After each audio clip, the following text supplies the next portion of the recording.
Namaste. I'm Ezechi Ade. This is the Golden Circle Movement channel. Today we're discussing how I became Ezechi Ade. So, some years ago, I'd say about 13 years ago, I had a dream. And in this dream, they were calling me Ezechi Ade. And I didn't know what that meant. So I went ahead and looked it up in Google and figured out that it's a Nigerian name. When Ezechi is happening, that is a collection of people who are working for a higher purpose, working for God to make a monument or a temple or something of that nature. So I went a little further and asked one of my Nigerian friends, what is the true meaning of this? And he said, yes, it does mean work for God. And it also means that, the last name, Royal, my name, in Yoruba is Ade. Ade is the state of royalty. So there you have it. That's Ezechi Ade. And work for God in the highest order, I suppose, the royal sense. And I struggled to find meaning for what would Ezechi Ade do to give this name meaning. I didn't know right off, but it did come about that I went to an AIDS hospice. And this AIDS hospice was, of course, where patients go to die. This is their last stop after years or whatever their condition was. Years of that condition culminated, of course, with death. And so I thought, man, it would be wonderful if I could bring light into this hospice. I don't know if anyone would be cured. I wasn't expecting that. I just wanted to have an opportunity to give light to the weakest, the sickest people that I knew, that I could come across. And so I called the hospice. I asked them, hey, can I come there and perform this service and give light to the patients?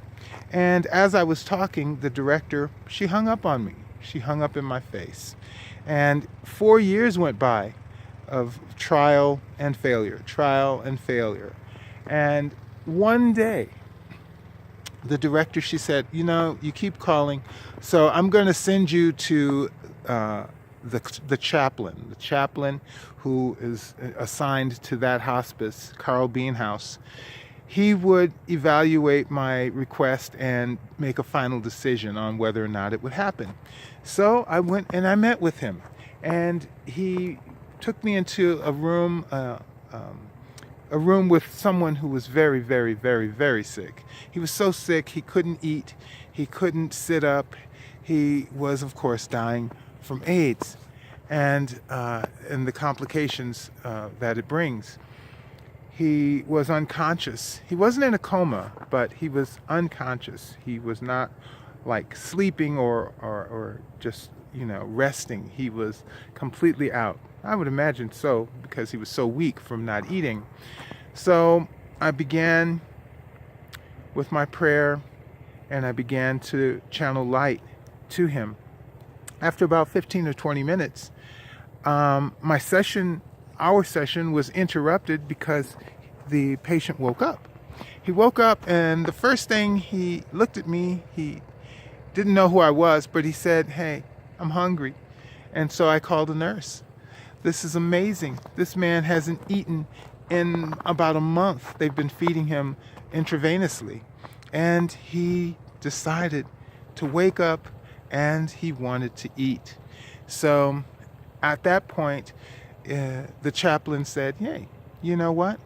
This light that you're providing is helping the patients.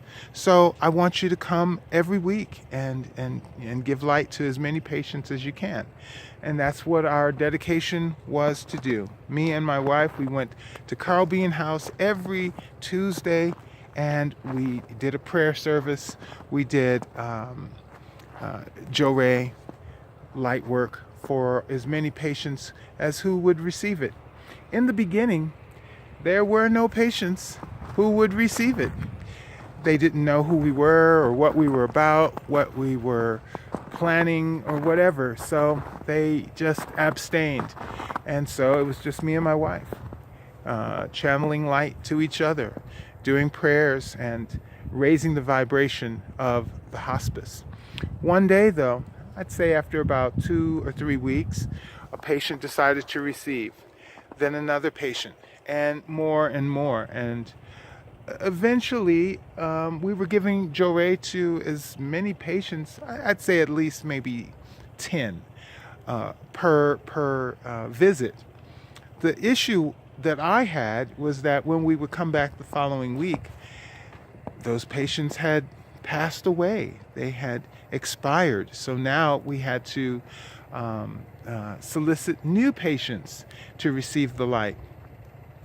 As it turns out, receiving light when one is very ill or very close to death doesn't take you to death. It just makes you more, it gives you a higher vibration when that time comes, so that when you go to the spiritual realm, you don't go to the level where maybe your sickness was going to take you. You might go to a little bit higher level. So we gave Joe Ray there as long as we could, and around this time is when my wife had to bow out because she was pregnant with our daughter, Anja.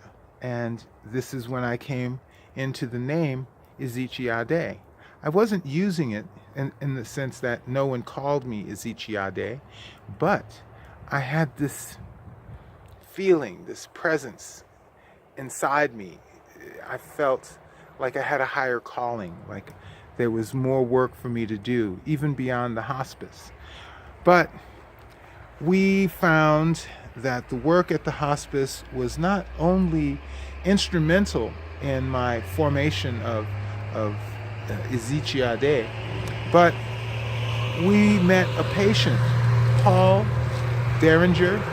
He was on literally his last breath, you would say. He was in an iron lung. They rolled it down to the commissary where I was doing the service, and that's how he would participate, flat on his back, most of his body covered by this incredible machine that was breathing for him and handling many of his bodily functions, because he could not on his own. He was so weak. He couldn't even sit up to acknowledge what was going on. He could only lay on his back and listen. So I gave him light. Each time, gave him light. And I would say maybe a month after that period, it came to pass that this gentleman walked up to me, tall guy, all pink and rosy and healthy. He walks up to me and says, "Hey, how are you, Vince?" And I'm like, "Who are you?" "I'm Paul." He was unrecognizable to me in his healthier state. He was not, of course, cured, but he was so healthy that they had to release him from the hospice.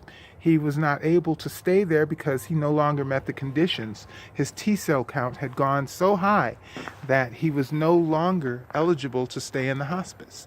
In fact, 3 other patients were also discharged because of that very same reason. What I didn't know is that Paul had an intention. Months later, while I was at the temple in Culver City, Paul shows up. He said, "Yeah, I have become a practitioner of the light, inspired by the work that I have done, that I had done." So he said that he wanted to learn more about being a light worker, and so he had come to the temple. He was seeking me out to get more advice, more information, and I thought that was absolutely amazing. So 7 years go by, and Paul did pass away. But of course, he was due to pass away 7 years earlier when I first met him. He was on his very last inch of life force before he would expire. But the light, the Joray light, it revived him. It brought him back to a state where he could go back to work. He could live in his apartment. He could carry on his life. So, that was a big inspiration to me. And I learned that when it's hard, it's difficult, the challenges are daunting, if it's something that you really believe in, something that you must pursue, something that you must accomplish, you should not give up. You may have to stand down for a moment. You may have to reflect. You may have to regroup, get your ducks in a row. But in the end, you will be successful if you are, if your purpose is true. Meaning, what you want to do is the correct thing, and it doesn't hurt people. It brings light to their lives. It raises people's vibrations, raises the vibration of the situation. So if that's what you want to do, then you will most likely be very successful. In order to be successful in a spiritual endeavor, one has to align themselves spiritually.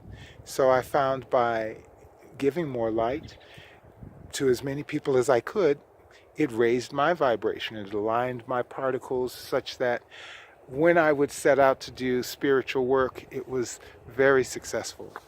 So that's a little more about Ezechiade, how I became this man that you see today, why I'm inspired to help and bring light to as many as I can.